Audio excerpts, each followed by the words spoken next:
It was a brutal murder of a student by his fellow students.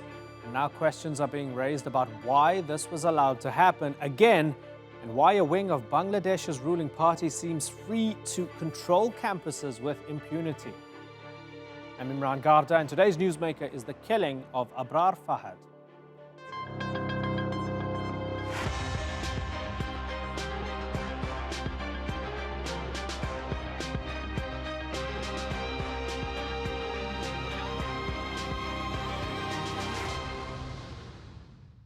An engineering student named Abrar Fahad wrote a series of Facebook posts that criticized his government's water-sharing deal with India. A few days later, he was dead. His body was dumped in a dormitory stairwell, blackened by bruises that a coroner said were sustained after a severe bludgeoning. He was hit by multiple people with multiple weapons, including a wooden cricket stump that police say was broken during the attack. His killers apparently took a break from the beating to watch Barcelona's match against Sevilla. During that time, Fahad called some friends, but no one answered. Here is Fahad being carried after what witnesses report was a questioning in room 2011, known as the interrogation room. It was one of many in a dorm housing students attending the Bangladesh University of Engineering and Technology.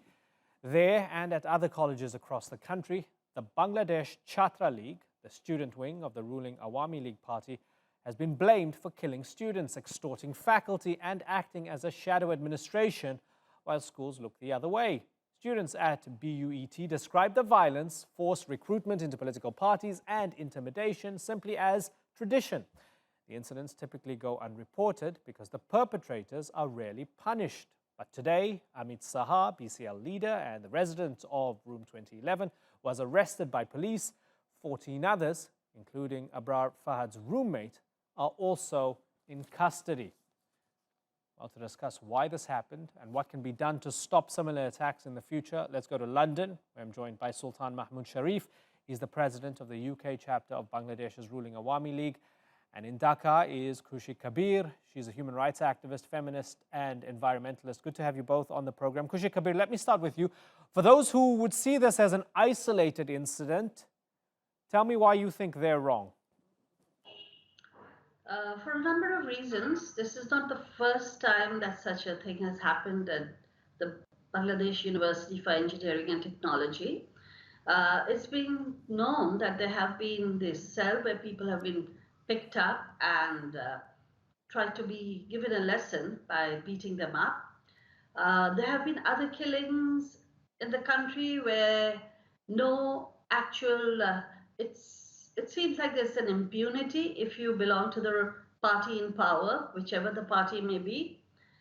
The process of the system takes so long, and the police reports, etc., are much longer. Fahad's killing actually sparked off the kind of protest, the kind of anger, the frustrations that people were facing, and they felt that they needed to vent it out. That this was this young boy, a simple thing as writing on his Facebook post certain questions that is in the minds of most people, a lot of people who think. Everybody does not, it's not a monolithical way of thinking. I mean, democracy means that you can ask questions. Democracy means that you raise issues. Democracy means, and he's not such a leader that he has such a huge fan following. And even if he did, nothing justifies the brutality of that killing. The way they went on for hours, I think this has spread all across the country, not only among students. The students are in the lead, definitely. But every single person in this country is absolutely horrified, shocked, and we feel that it is time that the party in power starts looking at themselves and their cadres, the student league is not supposed to be a part of the party. But everybody knows the student league is the one who do all the thuggery, and they try and create that mass base. So let me ask Sultan. Okay, certainly, ma'am. And forgive me for interrupting, but Sultan Mahmud Sharif, has the ruling party created this atmosphere where you can have a student mob thinking they can be protected by the state because of their association with the ruling party, and they can go and torture someone and kill them and think they can get away with it? Before I answer your question, I pay homage to the departed soul of this young man who has been definitely brutally murdered by thugs who claim to have belonged to one of the our student organization, but we condemn it wholeheartedly. I express my sincere condolences to the family of this person, not only the family, but the entire people who have, like me, been very hurt by this incident. And my expression goes deep. I am at one with the Prime Minister of the country, who has expressed her abhorrence at this killing and expressed that he was her own son and she would do everything to see the perpetrators are punished. From the highest person of the country, such assurance would help us to stop further incidents of this nature. But instead of going into the long story of how people in our sort of countries, ordinary people, are being subjected to thugs attack. Okay, but certainly, I but can again, I only ask say you, has the that government created, we because we heard must stop from it. Khushi Kabir that no matter who the ruling party is, you seem to have these student movements that represent them and get away with violence and impunity because they have the power. So let me ask you again then, sir, and your condemnation of the killing is noted. Again, has the ruling party created an atmosphere where you can post something on Facebook and be killed for it because the people who killed you are associated with the ruling party? The ruling party has not created, this is the ruling party which has allowed 26 television channels to come during their time. Hundreds and hundreds of newspapers, publicities are going on, and in this present environment of internet facilities, Facebook and all other, people are allowed to speak up their mind. They may be even misinformed, but that doesn't mean that anybody who has an opinion different from any other person would be taken into task physically. There are laws in the country. We have a constitution which we re-established during Sheikh Hasina's ruling time. And that's good to hear from you, sir. According to that, everybody should be punished for his crime, and the law enforcement agency has a duty to abide by the constitution. Okay, so Khushi Kabir, is that satisfactory to you? Are you encouraged by what you're hearing from Sultan Mahmud Shariff? No, not totally. When you said movement, I just correct you by saying this is not a movement. This is a group of thugs who feel that they can go and do what they wish to do. Movements are when people spontaneously get onto the streets for a cause. So I just want to make that separation. What is happening is very often these are the people who are in very close cohort with the police too. And because they're in such close cohort with the police and with some of the leaders of the ruling party, and as I said before, it may be any party which is in power. So they feel they can get away with it. They can get away with murder, literally. They have got away with murder in the past. And there has been a lot of human rights violations.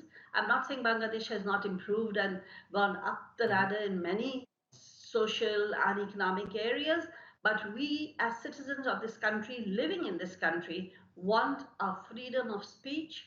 We want our security and our mobility and the ability to express our opinion. That's democracy. Ma'am, given that 13 leaders of the sorry to interrupt you, given that 13 leaders of the Chhatra League associated with that university and the group of thugs, as you mentioned, given that they were arrested, would that have happened if there wasn't this mass movement of people on the streets in protest after the killing?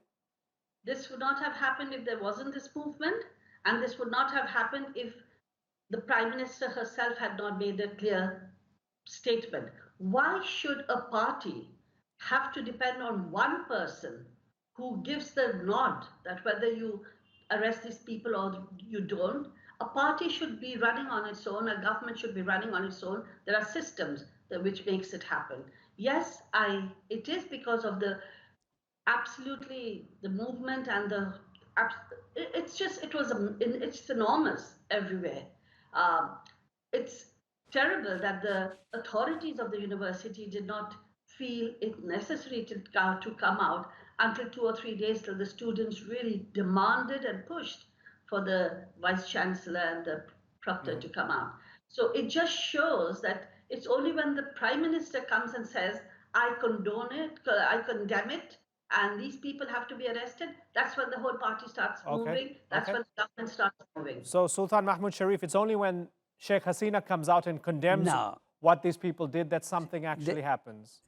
I quote Sheikh Hasina on this issue when she said that she is like all of us who are right-thinking, honest, sincere, pro-people, and working for the people day and night.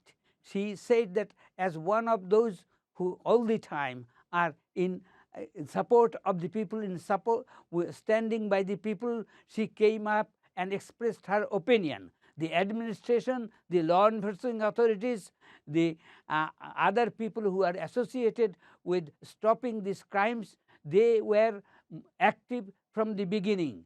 If they failed, it is their failure. But the Prime Minister has a duty, and she has observed her duty correctly when she has gathered everybody to stop this, not only here.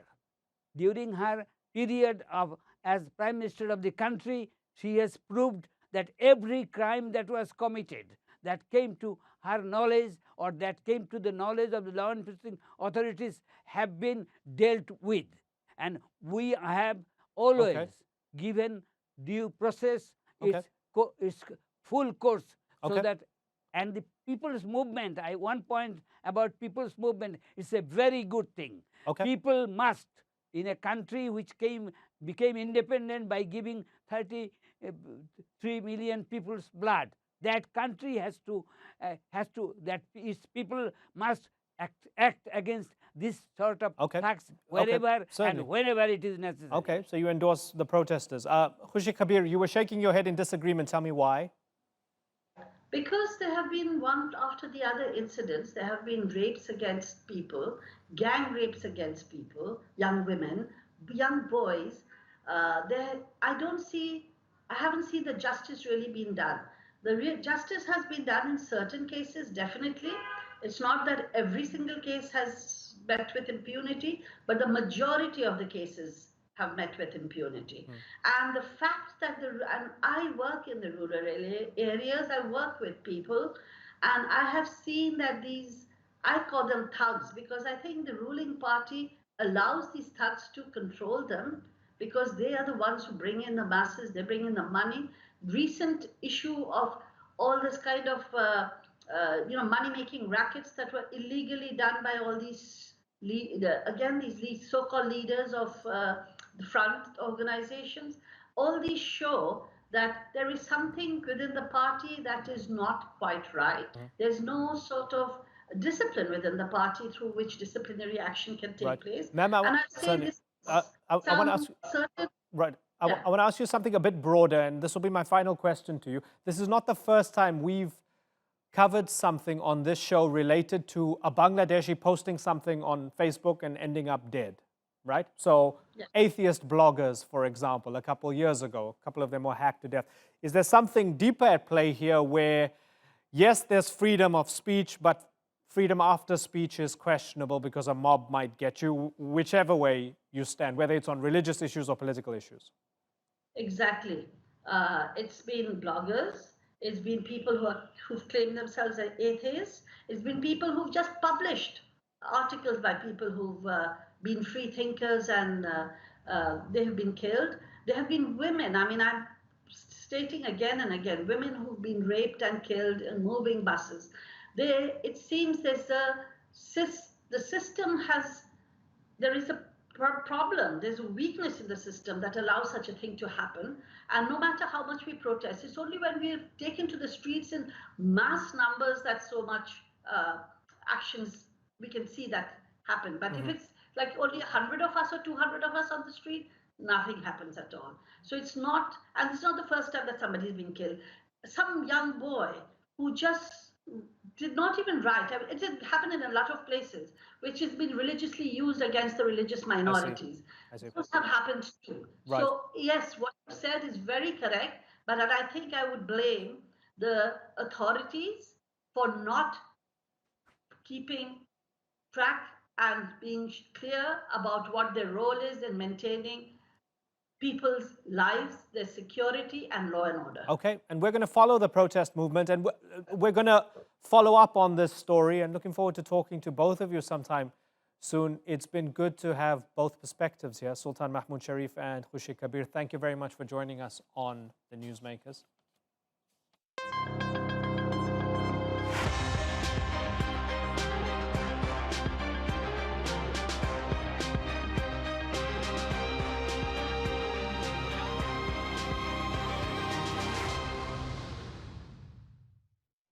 If you want to stage any kind of protest in Hong Kong, it's illegal unless you get permission from the government, who you're likely protesting against. And now they've made it illegal not to show your face while you're doing it. France did the same thing with the yellow vest demonstrators earlier this year, following in the footsteps of Canada and Russia a few years back. And it's been the law in Italy since 1975. These days, Hong Kong's demonstrators sport everything from surgical and superhero-themed masks to the anonymous Guy Fawkes one, making the streets look like a ragtag Halloween party shrouded in tear gas. But for how much longer? Haider Abbasi has more on Hong Kong's true face of rebellion.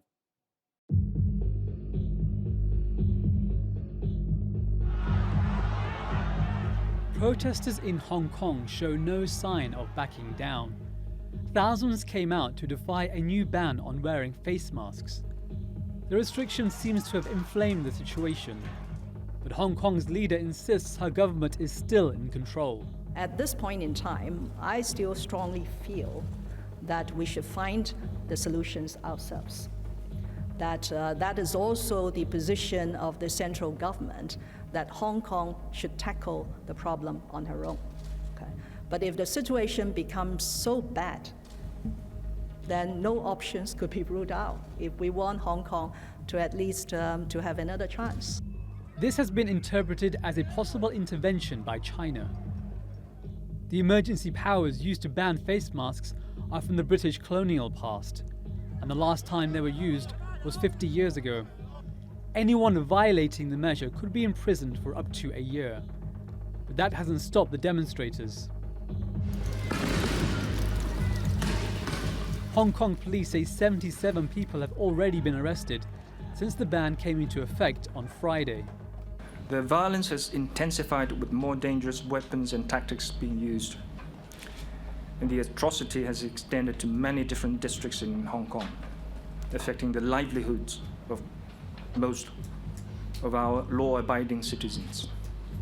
Peaceful rallies against the Hong Kong administration began in June. Millions came out to protest against an extradition bill that would have allowed people in the territory to be tried on the mainland. Lam officially withdrew the bill last month. But that was only one of the protesters' 5 demands, the others being an independent inquiry into police conduct, for officials to drop the description of protests as riots, amnesty for arrested protesters, and universal suffrage, that is, fully democratic elections. As the weeks grind on, there's more damage to shops and infrastructure, and there are fewer tourists visiting Hong Kong. Could these repercussions pressure Carrie Lam to give in to the demands of the protesters, or is the ban on masks a sign of more draconian measures to come? Haider Abbasi, The Newsmakers. To answer those questions, let's go to Kin-hei. He's the Vice Chairman of Hong Kong's Democratic Party. Good to have you on The Newsmakers. The face mask ban is not popular among protesters, naturally. Do you believe that it came from Carrie Lam or it came from Beijing? I believe that this face mask ban is coming from Carrie Lam herself and some of her pro-Beijing or pro-government supporters. Of course, we cannot estimate or we cannot guess which is the real driver of that face mask ban. But I think Carrie Lam, she holds a lot of responsibility on that. And the fact that it was brought in under the colonial era emergency regulations ordinance, it gives the chief executive a lot of powers. Do you believe that she's going to use it for bigger things down the line, down the road? Yes.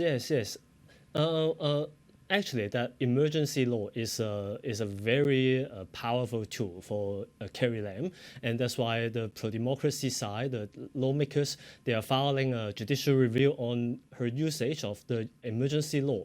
And that emergency law, we think she can do basically whatever she thinks appropriate given the situation. So it's a very big power. For example, some of them are talking about having a curfew, and some of them are talking about delaying or canceling the district council election, which is going to happen in late November. So there are a lot of things that are rumored to be happen, that are rumored to be legislated by way of the emergency law itself. So it will create a lot of problems, and a lot of Hong Kong people were very unhappy with that law. We're very unhappy with the use of the emergency law, and we think Carrie Lam government, she lost her credibility. She lost any of her authority. So she used this kind of authoritative power is further inflaming Hong Kong situation and destabilizing the situation.